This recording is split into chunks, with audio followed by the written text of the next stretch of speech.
In our Veterans Voices series, Veterans Day is coming up in a couple of weeks. We found a unique story about a monument at Fort Leonard Wood that was created right here in Springfield. Our Melanie Chapman spoke to both the sculptor and a soldier who explains why it's important to honor this key member of the team.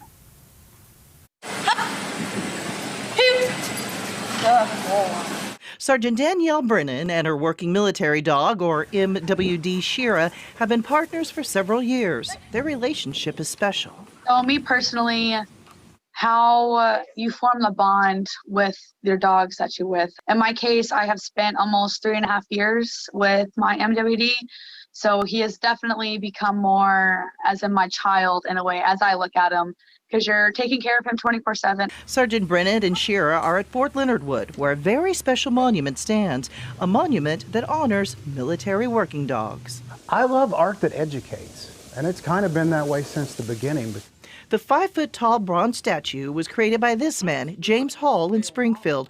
Hall said he's been working with the Military Police Regimental Association at the base since 2009 and felt inspired. I always love to tell the story. I got to go out and, I say hang out, but I got to observe the military working dogs in action one day.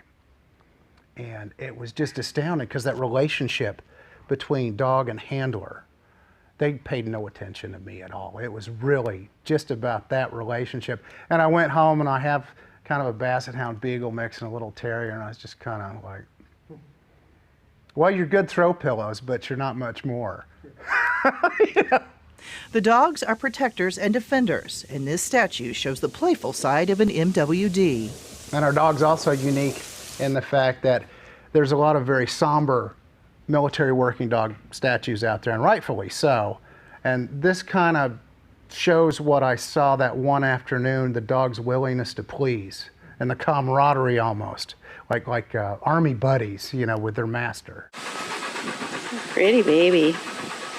Sergeant Brennan said the dogs are utilized for the security and safety of the team, but to her, Shira is so much more, providing that emotional support, especially when she was deployed to Kuwait. But after a couple of months, once you settle in, you start to get homesick, and having your partner right there with you, and they go through everything with you. Brennan attended the dedication of the sculpture. She said it gave her great pride to see MWDs and their handlers get that recognition.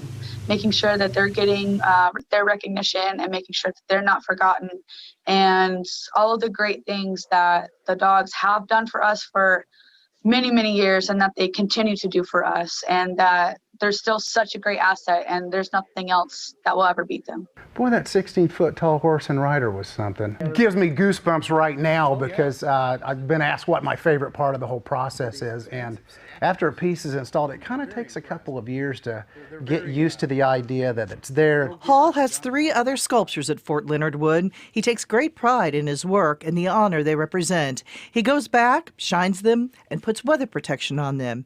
He says bronze pieces can endure 2,000 to 6,000 years, forever honored. Melanie Chapman, Ozarks First.